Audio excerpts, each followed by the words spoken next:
They just want attention. And so what? Wanting attention is not inherently bad, and someone's level of visibility does not determine their worth or character. Now, while some of this applies to daily life and non digital spaces, social media is one modern environment where that desire plays out. Today, I'm going to talk about it specifically in that context.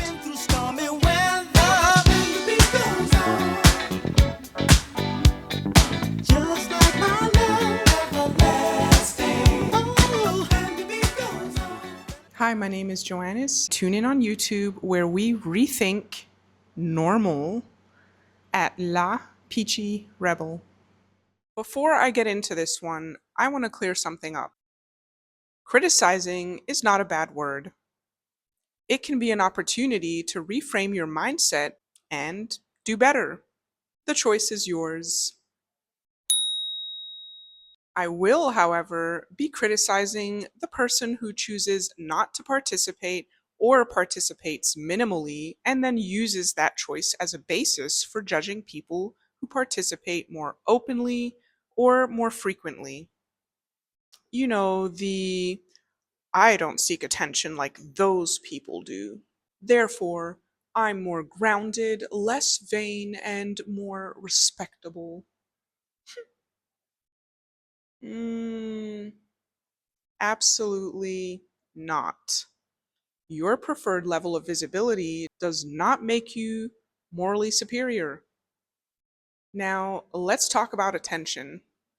I often hear people use the phrase, they just want attention, as if wanting attention is inherently negative. It isn't. Attention, connection, validation, and self expression are normal human desires. Wanting to be seen, heard, appreciated, noticed, or acknowledged does not automatically make someone narcissistic, shallow, or desperate. So, why have some of us decided that someone else wanting more visibility than we may want is a character flaw? It's also important to distinguish between preferences and fear or discomfort when it comes to visibility. People can have very different relationships with being seen publicly for reasons that aren't obvious from the outside. Some people genuinely prefer privacy. Others may be uncomfortable expressing themselves because of fear of judgment, insecurity, or being raised in environments where visibility, confidence, or self expression were discouraged. That could be due to tradition, culture, or religion, for example. Some people have never experienced freedom to express themselves without having that expression criticized or villainized. Different levels of expression do not equal different levels of worth. Now, let's talk about the attention cycle. Attention is a fundamental part of social media.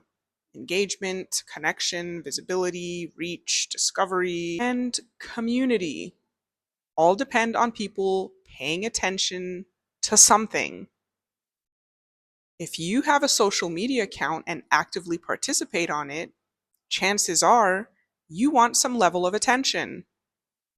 That doesn't mean you are desperate for validation. It doesn't mean you need strangers to approve of you. It simply means you are putting something into a public space where other people can see it.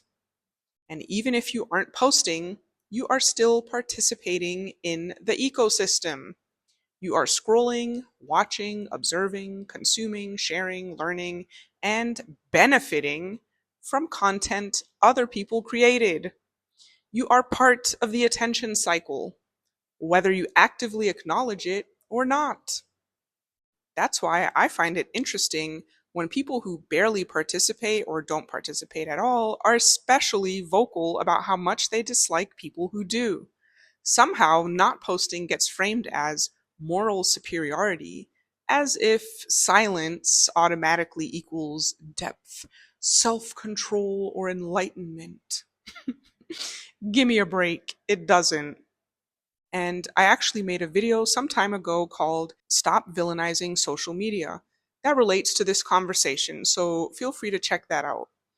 Now, does social media have negative aspects that have affected people? Sure. But that's not what this piece is about. But I don't post much. If you criticize other people for wanting attention because you post once a month while they post daily, you're still posting publicly. You may want less attention, but that does not make you superior to someone who wants more. Posting once a month doesn't automatically mean you are more secure, more private, more mature, or less validation driven than someone who posts every day. And that is if that is even the motive behind someone who is posting, of which you shouldn't assume. It also doesn't necessarily mean you simply have less desire for attention. Sometimes it means you just don't feel comfortable expressing yourself publicly in the way another person does. That discomfort can come from fear of judgment, insecurity, or simply personal preference. Whatever the reason, your level of visibility is still not a measure of your worth. You are not more worthy because you post more conservatively. But I don't post at all. I don't like and I don't comment. Now, if you don't post, like, or comment and you're using social media, let's be honest, you're a lurker. And guess what? You're still giving your attention. You may not be engaging outwardly, but you are still consuming content, scrolling, observing, and benefiting from the attention other people are creating. If you have an account and regularly consume content, you are participating in the attention cycle or ecosystem you are criticizing. And if you genuinely don't care about social media, don't use it. That's completely fine. I'm not talking about you.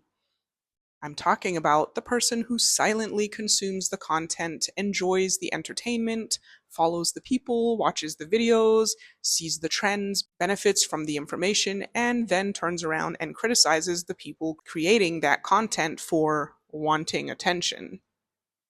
And just to throw this in there, no, a post of someone twerking is not better than an educational post. It's simply different. I personally value and enjoy both. One is a form of education, another is a form of joy and expression. A way of not taking life too seriously, a way of loosening up, a way of simply having fun. And honestly, some of you need to twerk or get twerked on. It might loosen that stick up your ass.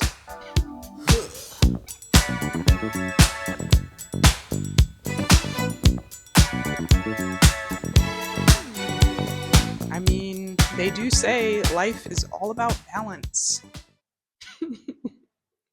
Silently consuming content does not place you above the people who create it. And of course, some people are simply not tech savvy parents, grandparents, or people who may struggle with technology or have circumstances that make social media participation difficult. That's okay. Participating passively is not a reason to look down on people who participate actively. Selective judgment is still judgment. This is where it gets especially interesting. If you criticize someone for posting their body, dancing, the twerking, the body rolls, or expressing themselves openly in whatever fashion they choose, but your social media consists of exclusively perfectly curated travel photos, achievements, career milestones, or carefully selected highlights, you are still presenting a version of yourself for other people to see. And I hate to break it to you, but that is still a form of attention seeking. And honestly, you're also contributing to the more superficial side of social media. But that's a whole other conversation.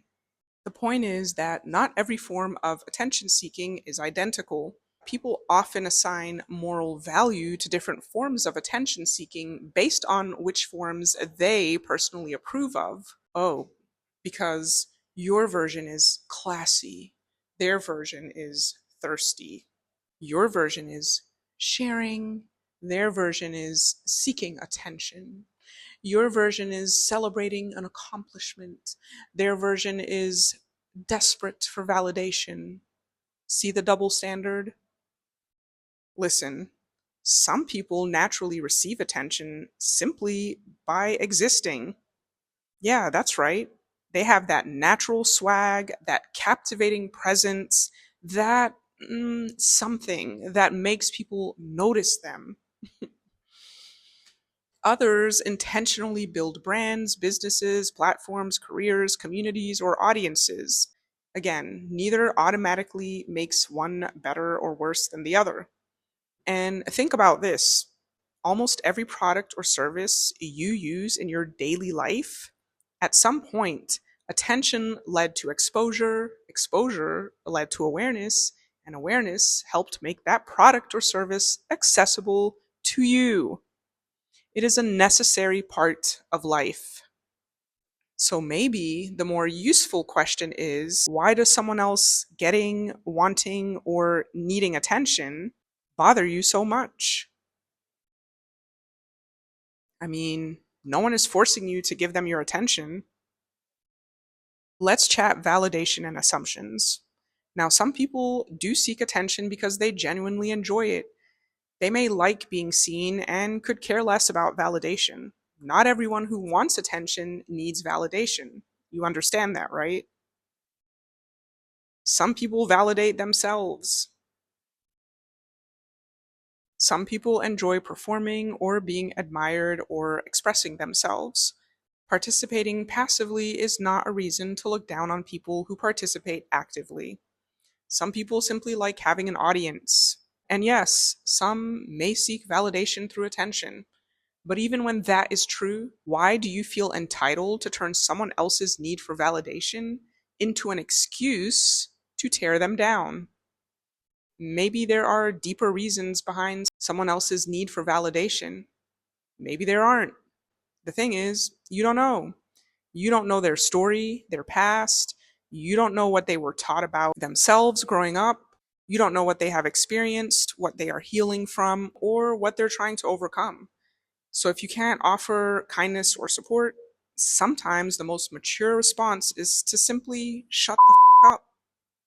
I mean, silence. Sometimes the best response is silence.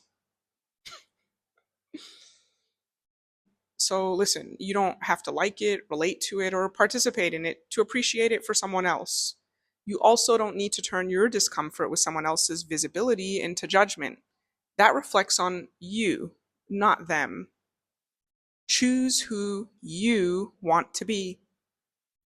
Personally, I don't entertain conversations that involve tearing other people down. And that is not to be confused with venting about someone that you actually have interacted with. That is human. We all need somewhere to process frustration, disappointment, or difficult experiences. I'm talking about making up false narratives about people, assigning motives to strangers, or demeaning people you don't even know simply because you don't like how they choose to express themselves.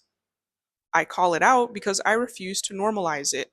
People are often surprised when I don't join in, and that's fine. Putting other people down does not make you wiser, deeper, more grounded, or more elevated. And it certainly doesn't make you better than the person you're criticizing. It only tells me something about the person doing the criticizing.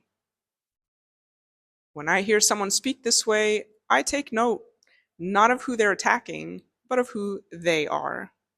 Be the kind of person who uplifts, supports, and allows other people to exist freely without constantly judging them. Or at the very least, be the kind of person who minds their own business when they don't have the full picture. You don't have to understand someone else's expression. You don't have to like it. You don't have to participate. But you also don't have to make someone else smaller just because they are comfortable being seen. Kindness is free.